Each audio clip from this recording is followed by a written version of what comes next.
On today's show, So he ended up coming here, and the other guy and I went to Europe to play for a year. And then the other guy with me in Europe came to Wichita State, and I went to University of New Zealand.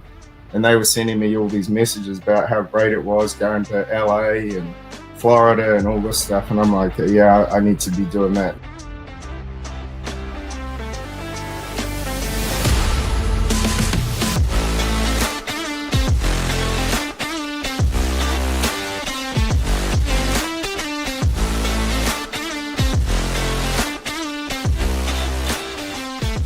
It is time to power things back up for Kansas Sports Chatter, a statewide high school sports entertainment show streaming on YouTube and wherever you get your podcasts. My name is Cole Reif, and while we have plenty of the fall sports that have concluded, volleyball, cross country, they had their state meets and state tournaments this past weekend.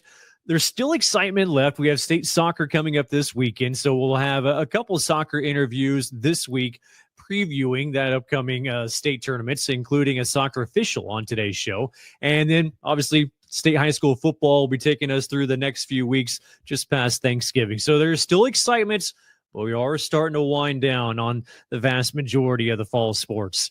You look at the guests for today's show, LJ Bowens with Blue Valley Northwest. Standout football player again this year. He'll be our leadoff question. Rickie Peterson, he covered the 1A Division I and Class 2A volleyball state tournaments this past weekend in Dodge City. He'll talk about Little River and the Ellenwood volleyball teams. Simon Norman coming off another state championship at Wichita Collegiate. That's just what they do. The head tennis coach for Wichita Collegiate. He'll be our quality time interview. Jeff Bollig with the Kansas Sports Hall of Fame, the chairman. He'll talk about an unbreakable record. Maybe not unbreakable, but a pretty tough one in wrestling. Gordie Wetmore, our soccer official, will be talking about that offsides rule for the state soccer tournaments coming up this weekend. Wiman with Fort Hays State University and of Olathe South High School will be our next level talents. And then we'll close out today's show with a sound from radio broadcaster Nick Springer out of Lawrence, Kansas. We'll start things out with LJ Bowens in our leadoff question. It is today's leadoff question with LJ Bowens out of Blue Valley Northwest football team. LJ, your question today, what is the best high school football game you've watched in person or been a part of so far in your career? I felt my best high school football game that I feel like I've been a part of was, what would it be? St. James. That's what it would be. It'd be St. James because, like, I personally felt like that was a game. It felt like I was playing in college, not particularly one team is just a whole lot better than the other. It was just a back and forth shootout. And when we got to later in that game, we were down. We had to get in field goal range. And it was basically up to me to get us there. So it was like, it didn't hit me till after the game, but I realized like that game was like on me. And I just like entered a zone that I've never entered before because I was just fully locked in. I knew everything had to be perfect or we weren't going to win that game. So, I get the first handoff, almost break it, but get tripped up. Second handoff, another 8-yard run. We try to pass it. It gets deflected. And another handoff, I break it for about 10 to 15. I need one more. We have one more play, get in field goal range. And I almost break it, but we get tied up. And then our kicker comes out. And we put a lot of trust in him, Trace Rudd, 5-star. And he boots it through. And this is where we think that the game is over. And, as most coaches will say, special teams wins and decides games. So we kick it off. And we get to the guy. And that's when we think it's over. He pitches it back. We get to that guy. He pitches it back. We get to the next guy to keep pitching it back and back. And this might have actually gone on for 10 to 15 minutes. But somehow, some way, our defense came out and, finally got the guy down. They dropped the ball and we pick it back up. Everybody's dead tired on the field. Everybody's rushing. Crowd is coming out. Everybody's excited. It was an amazing moment. You mentioned a little bit about the adrenaline. What's that like for you when you get into that zone? Can you describe it at all? Yeah, I can describe. Like normally, I'm listening to crowd reactions, all that. Because, when crowds start screaming, I'm like, oh, I need to go, I need to go, I need to go. Because they see something that I'm probably not seeing right now, but it just kicks an instinct where I need to take off. It was like everything I ever known and everything I ever learned or thought just came into mind, and everything was completely silent. Everything. All I heard was the cadence and me getting the ball and my breathing. That's all I heard. I was locked in on a whole nother level. I literally didn't hear anything except what was going on around me. Are you able to enjoy those games in the moments? Like, do you realize it when you're in the thick of it, or does it kind of take maybe towards after the game to realize how exciting of a game that was? I say it's a little bit of both. Like, when I lock into the moment, I'm not necessarily thinking about the end result, the end game. It's just more of I know I have a job to do. It's not more of like, I know the end result. I know where this is going to get us. I know it's going to take us. But I do enjoy those games. It's actually my favorite types of games where I have to do that, because I feel like, if a game's handed to you, it's just not as fun as if you had to go work for it. Like, I put all this work and training in, and now I finally get to use it. And, like, I have to pull everything that I ever known out of my bag and rely on my training to get me there. But, like, that's why I say it's 50-50, because after the game, I, realized what happened. I just took a deep breath and was like, if I didn't do my job, we would have lost that game. That is LJ Bowens with Blue Valley Northwest football, and with today's leadoff question. It was a remarkable season for LJ Bowens and the rest of the Huskies out of Blue Valley Northwest. Appreciate LJ coming on the show for our leadoff question. Don't forget the KCMC Sports Game of the Week. We'll have Beloit at Garden Plain. They're going Class 2A this Friday night, as they'll have that playoff broadcast for you on the KCMC Facebook live stream and also on the Huddle page. But it'll be Beloit at Garden Plain in the Class 2A state playoffs for the KCMC Sports Game of the Week. It was a big weekend for the TVL, the Twin Valley League, on the volleyball scene. Later this week, we'll have Jeff Wirtz with the TVL Spotlight, and he'll kind of run through some of those really high quality and a big-time showing at the TVL. That'll be later on this week. We'll take a break. We'll continue our volleyball talk with Rickie Peterson. He is one of the staff writers for KSHSAA Covered, and he went to Dodge City this past weekend and covered 1A Division I and Class 2A volleyball. Some dominant performances by Little River and Ellenwood. That conversation is next. Referees and game officials are a vital part of high school athletics. These men and women take time out of their lives to ensure a safe and fair environment for student athletes. As you attend sporting events this year, keep in mind the hard work and dedication of the officials. Respecting officials and authority figures is one of the most valuable lessons that we can teach our students. The Kansas State High School Activities Association and the Student Advisory Team would like to thank all those who take the time to officiate our competitions.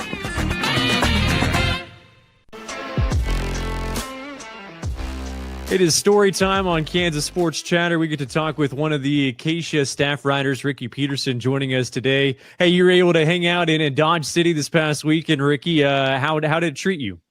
It was awesome. I wouldn't say there was a ton of surprises this year, at least among the top teams in 2A and 1A Division I. But you got to see some greatness, which is always fun to watch when teams play at such a high level and cap their careers in really strong fashion. It was a really fun tournament to watch, both of them.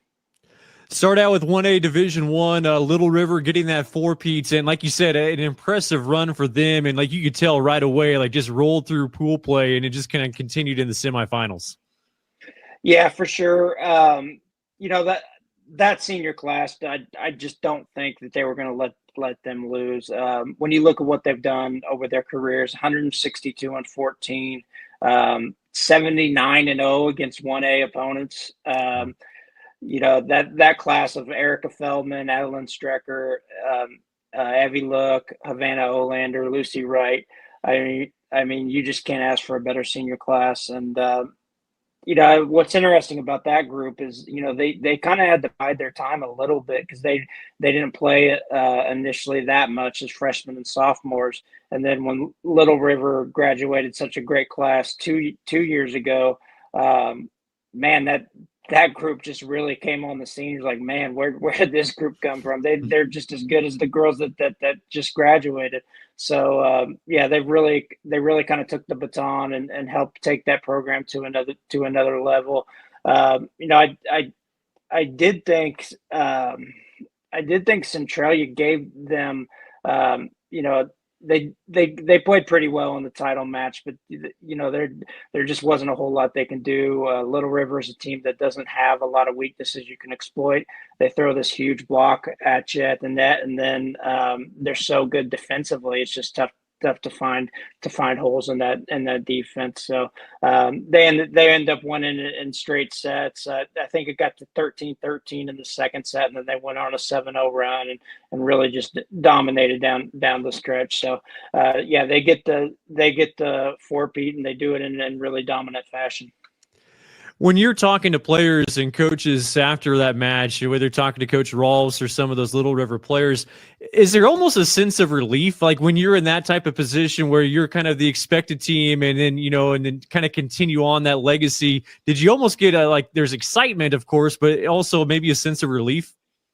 Yeah, for sure. That's the first thing Coach Kim Roth said to me afterwards is like, man, this is such a pressure off my shoulders to get this done. But at the same time, I will say that they didn't seem like that had much of an effect on them, the pressure. She addressed it and said, "Hey, just go out and perform. Just go out and perform. Just do what we do, and we're going to be fine." But that is a good question because you wonder, how much that pressure weighs on kids. Then going to Class 2A, I mean, obviously the dominant factor the fashion that Ellenwood was able to accomplish that and going undefeated, but at the same time, like for them, it was still kind of like a breakthrough moment because they had been close, but just couldn't quite get over that hump, and it was kind of cool to see them finally do that this year. Yeah, you talk about pressure. I think there was a little bit more pressure for them knowing that, this is our year. It seemed like it was their year from the very get-go, and they've had really good teams before, but this one was just a different animal.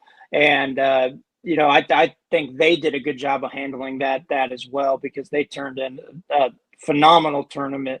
That class has such a mix of youth and experience. Their two seniors, Kendall Moore and Reagan Widener, just turned in phenomenal years this year. And then they had such a sophomore class. That class is just really impressive as well. So it just seems like they had all the pieces this year. And Valley Heights, they were in the title match for the second year in a row, and they have a really dynamic player in Ava Smith who had her moments. But Ellenwood, they were just too much. They just have too much to deal with, and it was good to see that program break through under Greg Maxwell, who's been a really good coach there for a long time, and I think they're going to be a really good team moving forward.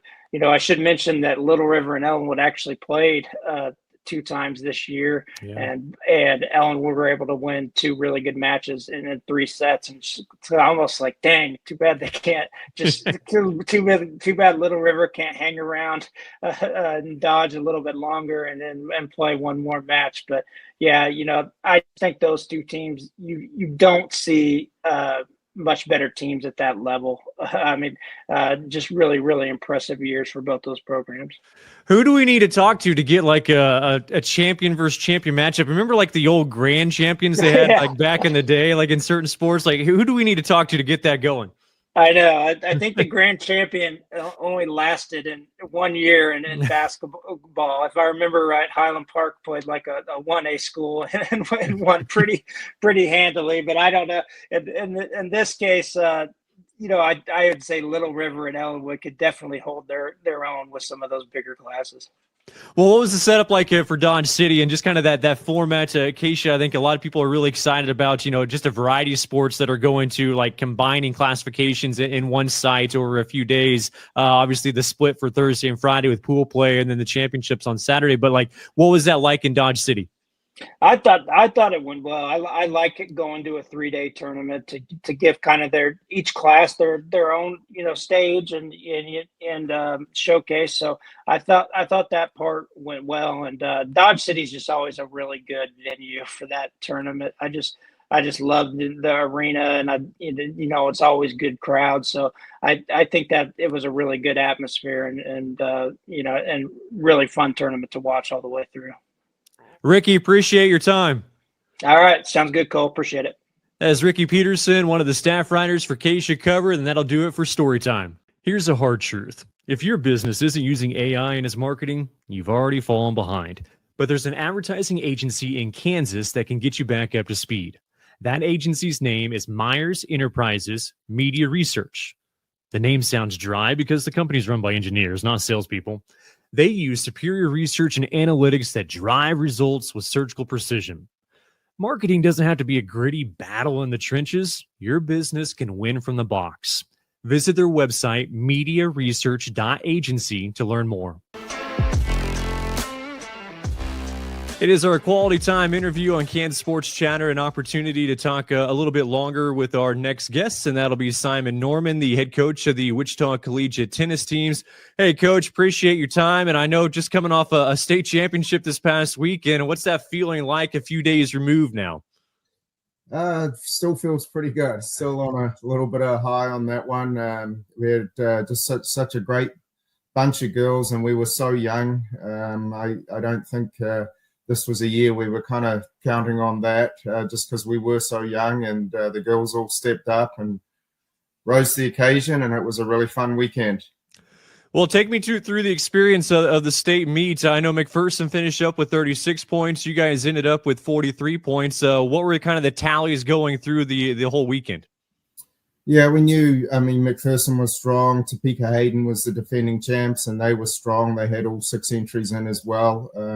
We did get the top seed in singles and doubles, so we knew that, we had some points coming, but it didn't mean we were necessarily going to win those. I think McPherson, they were very deep, and I think they felt pretty confident. I think he said they ended up leaving a girl off the squad that got 9th at state last week. That's how strong and confident they were. So it came down to the wire. We played McPherson in a first-round singles match on Friday, and then we played them in the semis of the doubles on Saturday, and we happened to win both of those, and both of those matches could have gone either way and had a huge bearing on the outcome. And then our number one singles player, Heather, just played like she's played all season and just kind of rolled through the singles, which, we were kind of hoping for.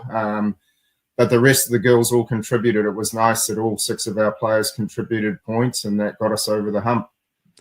Or some of the close matches. Do you remember some of the really good ones that were pretty tight? You mentioned that semifinal matchup with McPherson. What were some of the other ones that were pretty close? Well, we had a killer one Friday night. Our second doubles team had 4 match points to get into Saturday's play, and we lost that one.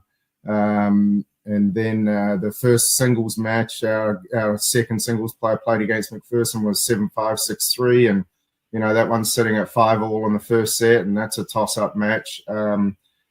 And then the doubles semi-final was 4-4, and that was tight. Could have gone either way. Then the doubles final, we ended up winning 7-5, 6-3. So we went 6-1 on Saturday, which is pretty tough, to do when you're in the money rounds of the tournaments and where the points are at stake. To go 6-1, you got to step up and play pretty solid there. And I think for being such a young team with 4 freshmen and a sophomore, to do that up in Kansas City where there's a couple of hundred people up there watching, it was pretty impressive and a pretty good effort by the girls just to stay focused and put some of that outside stuff away. Well, I mean, you look at the state championships through Wichita Collegiate over the years. I mean, it's getting hard to, keep up with all the math right now as far as how many in a row. But I mean, you look on the girls' side with that 17 straight, coach. Like, now that it's over, at least for the girls' season, like, can you take a step back and realize, what you guys have accomplished? I know, like, what Dave Hawley started and what you have continued.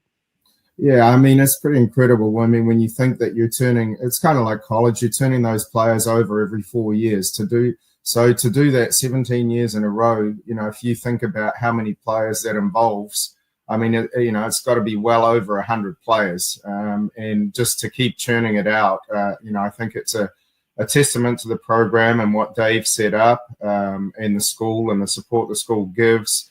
And then I think the other crucial part of that is the excellent middle school program that Collegiate has, because it does act as a bit of a feeder system. A lot of times they're not ready to go as freshmen, but the thing is they come in and it's not like they're brand new tennis players, and it's nice to have that. I mean, we had 38 girls on our team. I know the middle school's got around 38 or 40 girls playing in middle school tennis. So that's a pretty good percentage of the population of collegiate students that are playing, high school tennis. And I think that's pretty cool. With those championships, do you feel a sense of pressure going into the season, or do you kind of like that feeling? Oh, I like it. I mean, it's good. I think sometimes it can be a little bit hard on the kids, but like anything, I mean, it's a good life lesson, and it doesn't mean you have to win. I mean, I never take that for granted. But if you do, then there's a pretty good sense of accomplishment. I mean, we lost the boys' title about 3 years ago to Kansas City Christian. We got second, and they were better than us. And some years that's going to happen, and that's okay. You just reload and come back and do your best. But yeah, I never take it for granted, but it does add some pressure. I mean, 17 years in a row now, people are always, that's the thing. You walk into the state tournament, it's like you've got a big bullseye on your back. Right. Everyone wants to beat you. Well, for you, I mean, you go back originally from New Zealand, came over to the States in the 1980s to play at Wichita State. What was that experience like for you coming over from New Zealand? Oh, that was pretty cool. We had a fantastic team. We actually didn't have any Americans on the team, but we had a really good bunch of guys. I played 4 years. We actually got to 12 in the nation as a team, and it was just a lot of fun. I was actually in doing physical therapy, and after my sophomore year, they said, well, okay, you're done with tennis because now you have to go to school full time. And I was sort of like, you know what, I'm having too much fun with these guys. I'm going to keep playing for 4 years. So I didn't do the physical therapy. Just finished up my regular degree because the team was so much fun, just a great bunch of guys. And, I think that translates over. I mean, I had such a good experience in college, and I want the girls and the guys at Collegiate to have a great experience there. I had some really good years at Independent, when we were pretty good. So I just like being around that team atmosphere and, making the kids have a good time, or try to help them have a good time.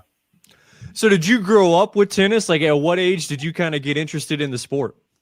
Yeah, I was pretty young, probably 5. My dad built a grass court in our backyard. And then I played a lot in juniors. I won a couple of national doubles titles in New Zealand. I represented New Zealand in junior tennis over there in international competition, and then played on in Europe for a year. Played Wimbledon qualifying and a bunch of sort of money tournaments over in Europe and stuff. So I was pretty into it. So I mean, you had a court in your backyard. I mean, were you out there all the time? Oh, yeah. I was out there all the time. Just had friends over all the time. But it was pretty low-key. I mean, I never had any tennis lessons or anything like that. It was just kind of, get out there and smack the ball around and kind of learn what works and what doesn't. So it's a little different than the atmosphere today. But it was just pretty much backyard ball and just, learn how to play and compete. Just, on your own. No lessons. I think I had my first lesson when I was about 14. So was the idea always to come over to the United States for college to play, or when did that kind of sink in? No, when I finished high school, my parents weren't real happy. I went with about 4 other guys to Australia, to Melbourne, to train for a year. My parents thought I was going to go to university, so they weren't too excited about that. And then the next year I decided to go to Europe. But a funny story was we had three guys that I grew up with. There were three of us that played for Wichita State at the same time. And the first guy, we were playing the New Zealand men's nationals, and there were two scholarships, and we flipped a coin. He was going to take a scholarship either to Austin Pay or Wichita State. And we'd just finished our New Zealand National Open, and we were sitting around playing poker at the end of the tournament. And he was like, well, which one do I go to? And the three of us, we said, well, let's just flip a coin. So we flipped a coin, and it came up Wichita State.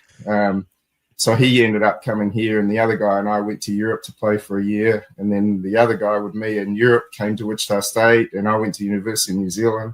And they were sending me all these messages about how great it was going to LA and Florida and all this stuff. And I'm like, yeah, I need to be doing that, not studying in New Zealand, where university is quite a bit harder than it is here. So that's kind of how that evolved. Man, life-changing decisions over the coin flip in a poker game. That's impressive. Yeah. Like after you're done with Wichita State, like what was your course of action? Did you know you wanted to coach right away? Well, the guys played at that time, the Wichita Racket Club. So I was teaching there. And then I fell in love with teaching tennis. And, I did a lot of Missouri Valley stuff. And then my kids grew up playing tennis. They played actually all sports, but they both played a lot. So I was coaching them, and they played in high school. Both of them won state singles 3 times, and I was coaching, and it was very fun to be on the court or at the court when those guys were playing. And then they both played D1 tennis at Creighton. And then I coached a lot of Missouri Valley stuff, sectional teams on national tournaments, like in Shreveport, Louisiana. They have a big national tournament there for teams for all 17 sections across the country. And I coached the Missouri Valley boys and girls team there for 3 years, and just enjoyed traveling and coaching teams of kids. So that was always a passion of mine. When you started up at Collegiate a few years ago, Coach, what was that exchange like between you and Dave Hawley, that relationship, and just, taking over for what he already accomplished?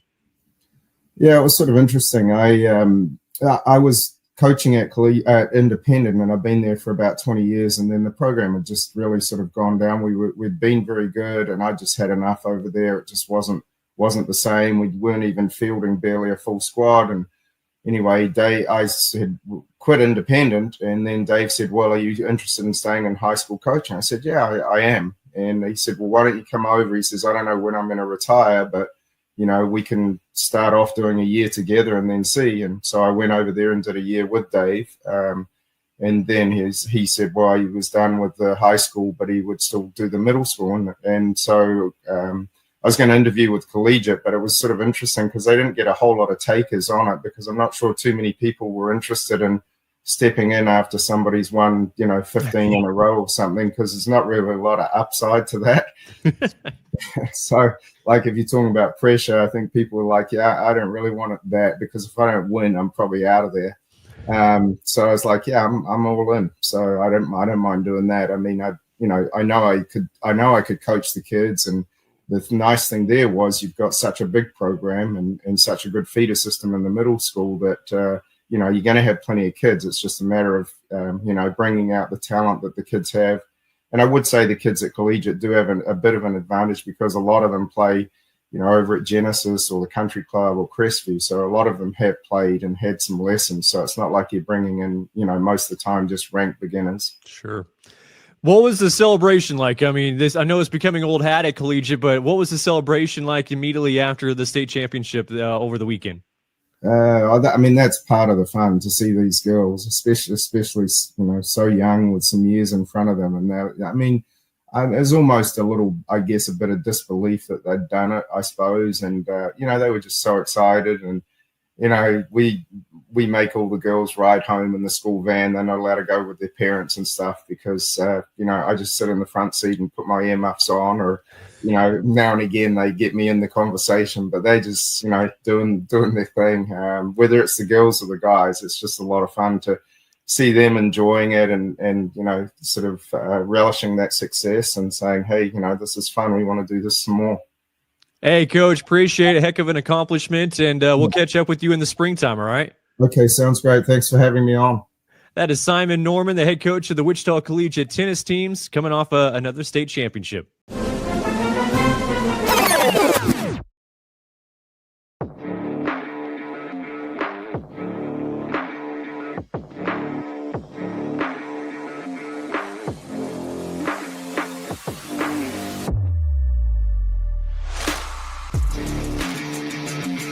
SPX Specialized Video Wall Solutions. Your gym needs SPX.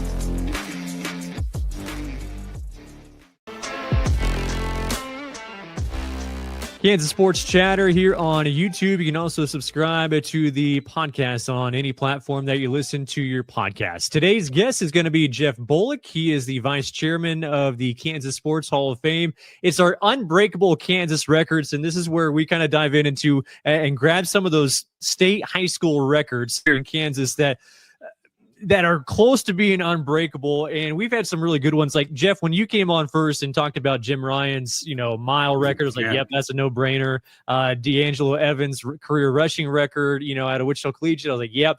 Now, this one, I like this one because you look at the grand history of wrestling in the state of Kansas, and to go undefeated in your entire career is something. But I will say this is probably the record that I could see some more athletes in the near future accomplishing, including one that just happened, this past spring. Right. But tell me about today's record. Well, it may not be breakable, but it's certainly tieable, Yeah, because exactly. It is undefeated wrestlers for their career in the state of Kansas. And it was really kind of fun researching. And I knew two of them. And then just kind of as you research it, and I think we have to give some credit to a guy named Pete Meringer from Kinsley, who back in the 30s won state and, according to all records, was undefeated. He went up to Kansas, and Kansas had wrestling, won a Big Six title there, and he won an Olympic gold in 1934. So I am going to give it to the Meringer family. They don't have to provide us a record. You win an Olympic gold in wrestling. I'll take your word for it. Your word. But the two, there are two boys and one girl. And the two boys are Zach Robertson from Blue Valley Northwest, 153-0. Wow. So three-time All-American, 2004 NCAA champion. And I have to do research on this, but I believe there have been 5 Kansans win an NCAA wrestling title. So that's pretty impressive. So Zach went up to Iowa State and was tremendous. He lives in Texas now, I believe. But wow, 153-0. So that's one. The other one is Bo Manus. Bo is Salina South. He was 130-0. Went to Oklahoma, and I believe the 2003 he finished 4th in the nation. He did have some injuries. Two-time All-American, Big 8 or Big 12 champion, excuse me. And the interesting fact about him is he was never subject to a takedown. Wow.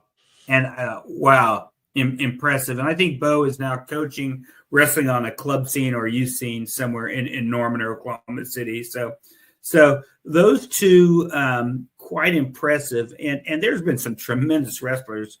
I mean, there's been a good handful, I think 40 some. I saw the Twitter feed going around about 4-time state champions, which you think about it, how can a freshman, compete against, juniors and seniors? But it's really amazing.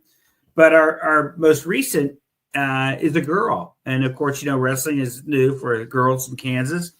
Gabby Kopp from Clay Center, 128-0. And she just accomplished it this year. So 4 state titles, 128-0. And I don't know if it could be duplicated, but wow, that's difficult. That's difficult. Well, you even look at like Roberson's the 153-0, just the sheer number, because I was just looking at, with the Kansas Wrestling Coaches Association, and they had the records of there's a lot recently that have gone undefeated for a single season, like right. Adam Hagman of Shawnee Mission Northwest went 50-0, right. Henry White of Blue Valley West went 49-0, and the list goes on and on. Tate Wilson from Pratt was really good last year. Yeah. So but just to get that sheer number, because like there's some wrestlers, Jeff, that go into the state meet that have wrestled 25 matches, and then there's some that have wrestled 50 matches going in. So just getting that pure number up there is tough. Well, that's why I said, well, I don't know if anybody's really set a minimum for the record, but I would assume at least 100 matches maybe. But and I will tell you that the discussion in these various high school platforms online that are out there, wrestling conjures up great emotion. I mean, they come out of the woodwork, and it's great in the discussion I saw just this past week about these kids who wrestled against, Robertson or Manus or somebody else in the state, and they just recount the matches they had, and it's great discussion. And there's a lot of talk about almost, did he almost lose this one, or did something happen? But so it's a great to recall. And again, I don't know enough about Gabby's career. I don't know if she had any close ones. And I don't even know if, since it was last year, I don't know if she even went on to college to wrestle. There aren't that many women's programs yet, but there will be. They're coming. But certainly to be undefeated for 4 years, amazing.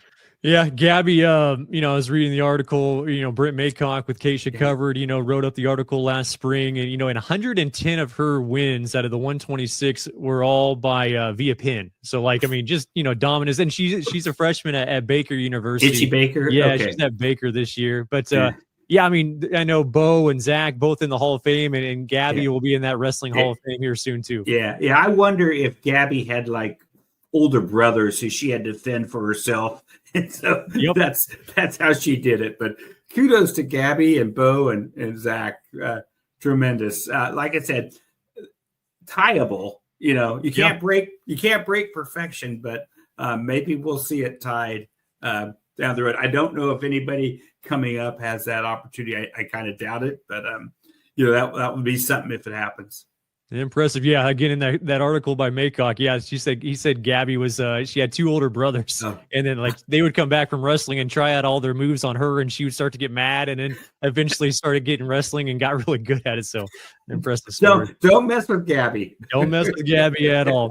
Hey, Jeff, appreciate the time, and we'll talk to you soon. Cole, thank you. I appreciate it. That is Jeff Bollig, the vice chairman of the Kansas Sports Hall of Fame, and that is our Unbreakable Kansas Record segment. Are you looking for a new way to promote your business or organization? Do you want to get your message out to a statewide audience that loves high school sports in both urban and rural areas? Kansas Sports Chatter has advertising opportunities from commercials, sponsoring specific guests, product placements, and even a premier sponsorship. Let Kansas Sports Chatter promote your brand. Contact ksportschatter@gmail.com for more advertising details. That's ksportschatter@gmail.com. Come join the chatter. Welcome back on the show. It is Stripes and Whistles with Kansas Referees, our segment where we can bring in different officials of referees throughout the sports across the states and kind of pick their brain on certain rules and also just certain aspects of the ball game. And today we bring in Gordie Wetmore. He is a soccer official for the state of Kansas. Hey, Gordie, appreciate your time. How long have you been officiating soccer? Yeah, Cole, thanks for having me. This is an exciting conversation. Anytime I get to talk soccer refereeing stuff, it's fun. So I've been officiating for about coming in on 20 years. I work on the field in the youth setting as well as high school and at the collegiate level. Haven't been doing that all for 20 years, college for about the last 8 or so. But yeah, been out there getting yelled at for almost 20 years now. Well, appreciate your service. So for you, what got you interested in officiating? What made you want to make that jump? Yeah, so I had other family members that were referees. And then my dad was a longtime high school soccer coach at Shawnee Mission West High School in the northeast part of the state. And that's how I jumped into it, was just, hey, you should do this. It's a great way to make extra money. I played sports. I wasn't very good, but I played soccer, baseball, and basketball. So those are the sports that I officiated growing up. I did baseball for about 6 or 7 years. I still referee high school basketball in the state as well. I've been doing that for about as long as that's exactly the same time as soccer. Actually, I did basketball for 1 year longer. So been doing those two sports. And as I just got into it, I really, really enjoyed it. Broke in, of course, doing kind of the younger ages, and started to enjoy the job, enjoyed the paychecks. When I was in college, I found that I was making more money and working less hours than almost anybody on my floor. And so I was like, this is great. I'll do more of this. So I really enjoyed that piece of it. Just really, honestly, getting to know the people is what's kept me around, and the relationships that have been formed. I've truly met some of my best friends through this avocation. And then now my full-time job is with Kansas Youth Soccer as the director of referee development. So I get to do this full-time and work with officials and try to create a community of people that are passionate about what we do, giving back to the game in Kansas and outside of that too, across the country. And just build that community, build a culture that says we're here to provide safe, fair, fun, developmental soccer for athletes across the state. A great soccer background. So you're just the guy that we need for this segment of the show. So I wanted to bring you on and talk about the offsides rule. And Gordie, I think anyone, in the soccer world, is very clear on what offsides is. But before we dive into that conversation, kind of explain what that rule is for those that don't know. Yeah, this is one of those that I think there's a lot of confusion. Just as I'm out refereeing, this does seem to be one that elicits a response a little bit more from our people in the bleachers, if you will. So the really boring definition, as I've kind of pieced it together, both using NFHS rules as well as IFAB's laws of the game, through FIFA, and there's different rule sets because everybody has to justify their paycheck. But definition is kind of it needs to be unpacked. But it's a player shall be penalized for an offside offense if, while closer to the goal line than the second to last defender or the ball at the time of the teammate's touch, they become involved in active play. So what we're trying to accomplish is with the offside rule is keeping players from, the old term of cherry picking, right? So you're not trying to get way ahead and kind of just hang out there and be a vulture for or a shark where we've chummed the waters with the ball. And so it keeps players, and we use that term second to last defender. I don't want to go too deep into this right now, but that second to last defender, which is really our last field player most of the time, we want to keep them at that point. And then we want to make sure that they are not closer to the goal line or closer to the goal than that person to avoid that cherry picking incident. So it's kind of a confusing definition, but once we start to play it out in scenarios, I think it comes to life a little bit better.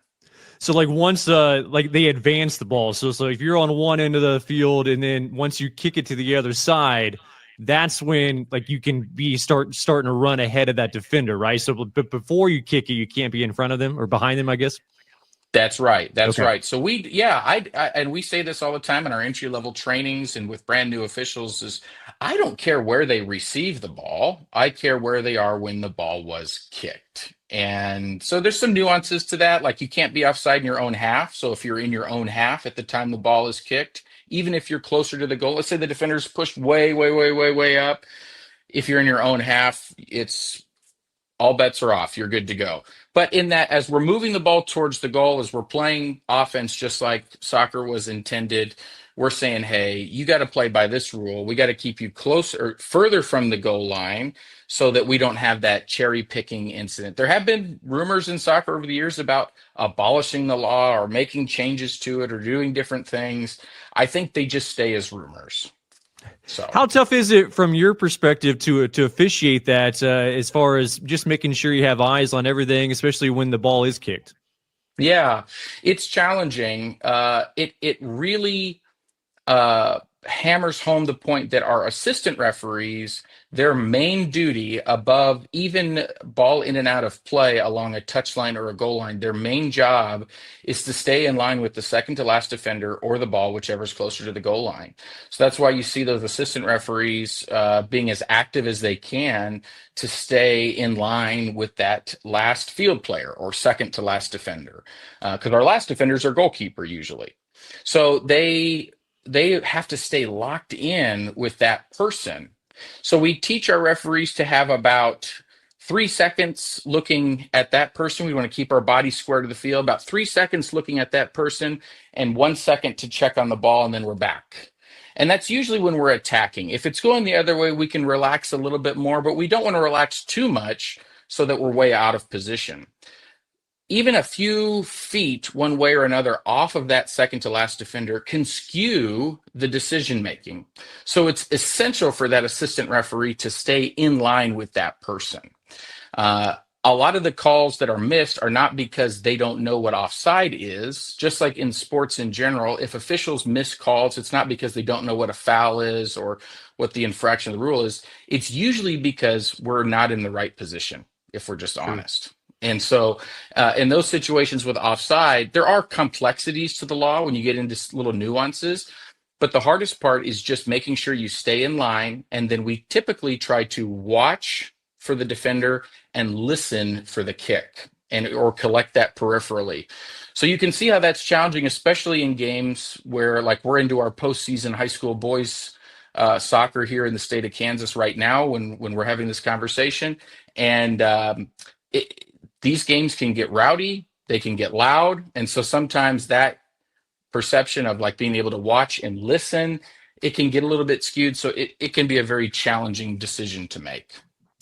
I know for a lot of folks, you know, when I am around people that are watching soccer and they don't watch a ton of it, you know, the common phrase I always hear is, you know, there's not enough offense, and they want to see more score and they want to see that production. But like for me, it's like one of the best things is like the nuances of the game where it is difficult to score and you have to take your times and pick your moments. So like for you, Gordie, like, I mean, do you think that rule is kind of in place to kind of keep the fundamentals of that soccer game intact?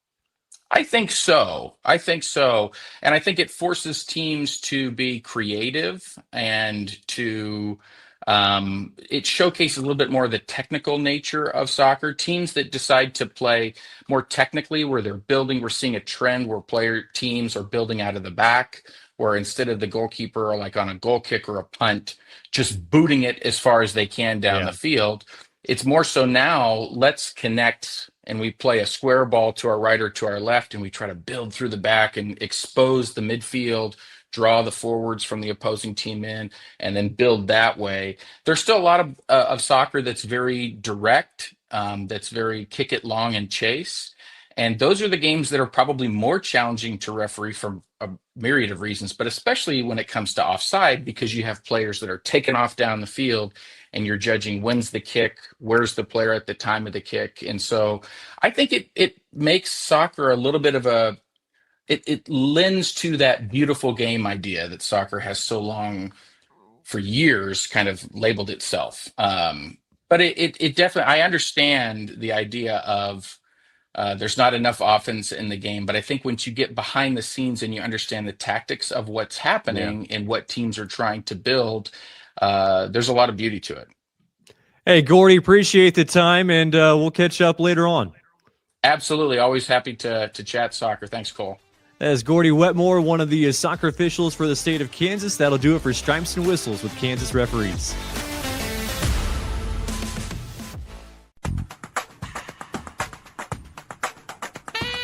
Being hydrated is essential for performing at your best. Remember to drink plenty of water before, during, and after practice or games. Fuel your body with hydration, balanced meals, and rest to recover and stay fit. Staying healthy means you maintain your strength and continue performing at your best. Hydrate your way to success.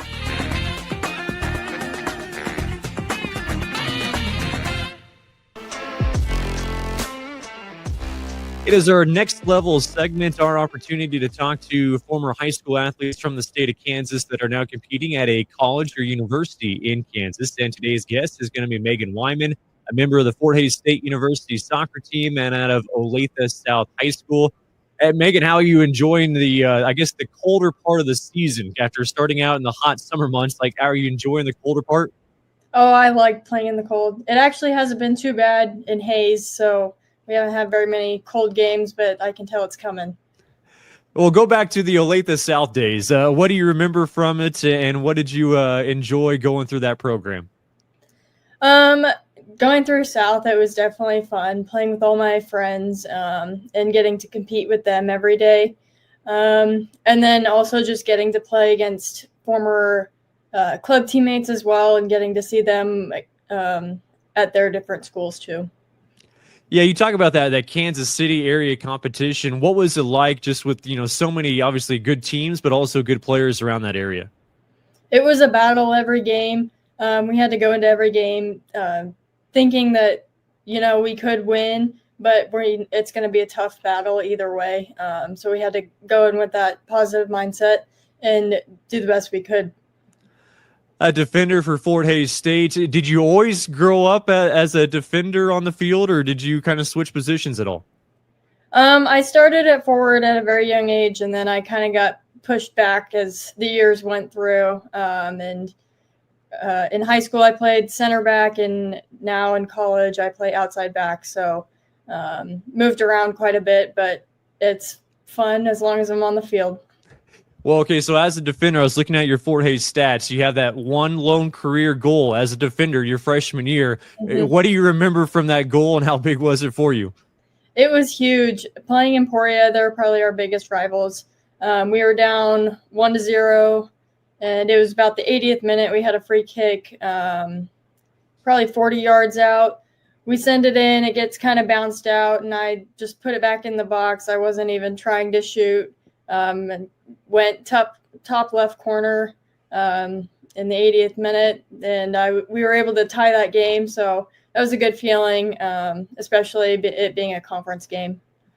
As a defender, do you kind of cherish those moments when your coach actually said, "Hey, you get to go up"? I do. There's very few moments where I have the opportunity to score or give an assist. So it's really special to have those moments. And I guess on the other side, when you're in those types of situations, like how much panic is it? Because, if you get one deep ball, obviously it's a big issue going the other way to get back. Yep. If they're quick in transition, I put my head down and run as fast as I can to get back. Well, you talk about the 80th minute. I think a lot of people, like when they look at soccer, like just the conditioning, like what is your conditioning like either before the season and even during the season to stay in shape? Preseason, I do a lot of individual runs. We do like fartlek runs and distance as well as speed and conditioning. So there's a mix of everything. And I do a lot of that stuff on my own. And then in season, we are more focused on gameplay. So we get in shape through playing soccer. Fort Hays State, why'd you choose the Tigers? What went into your recruiting process? So my dad actually graduated from Fort Hays, and then my older brother, who's 2 years older than me, he ended up going out here, and I liked the school when we visited him. And then my cousin, who's my age as well, we both liked the school, so we both ended up coming here. So, yeah. I mean, you jumped into playing time right away your freshman season. Was that kind of the goal when you arrived at Fort Hays? Did you know that you're going to play right away? I did not. I was actually recruited by the other coach before he left. So Tyson came in the spring semester before I came in. So I had no idea what to expect. But it's always the goal to get as many minutes as you can early on and make that impact. Well, growing up through that Olathe South program, like anybody that helped you like in those high school days that has, kind of translated nicely to the success you're having now at the collegiate level? Yeah, a lot of my club coaches, Dauda Conte, he helped me get to where I am today. He did a lot of the connecting between the former coach and helping me get to Fort Hays and helped with that recruiting process. And then back when I was in middle school, some of those coaches who really focused on like my technical ability and soccer IQ, I feel like that really helped at where I am at today. Well, only the first semester, but being now a senior at Fort Hays, what are your plans going forward? My major is health and human performance, so I plan to be a PE teacher. Obviously, I'm going to finish up this season strong, but I plan to student teach in the spring. Not sure where yet, but either in Hays or back home in Olathe. So, very good. Megan, appreciate your time. Best of luck the rest of the season. Thank you. That is Megan Wiman, a member of the Fort Hays State University soccer team and also out of Olathe South High School, part of our Next Level Talents. Are you a person that's always on the go? You can still easily keep up with Kansas Sports Chatter with the audio podcast. Hear each episode on Spotify, Apple, or wherever you listen to your podcasts. Make sure to follow the Kansas Sports Chatter podcast. Shout out to the sponsors again, Meyers Enterprises. If you need digital advertising, contact Meyers Enterprises. If you need a big old video monitor, big video wall installed in your gym, Meyers Enterprises is not the person to contact, but SPX would be that person you need to contact. They can custom make a video wall inside your gym to really make things pop. That is SPX. If you want to advertise on the show, get your brand out there, you got a message to push to a statewide audience that loves high school sports, you can reach out for advertising opportunities with Kansas Sports Chatter at ksportschatter@gmail.com. We will wind things down with a radio highlight from Nick Springer out of Lawrence, Kansas. Enjoy the sound. Chest side snap for Moore, rolling out to pass, looking downfield, unloads one deep, he's got a man wide open, it's caught at the 45, across midfield, sprinting at the 30, to the 20, outrunning the defender to the far pylon at the 10, Oh he my will gosh! score! Oh my goodness! Nello Allegrucci scores a 91-yard pass! Finn Moore to Allegrucci, who is then sprinting for his life towards the far pylon, and he scores. It's 13-7 Free State lead.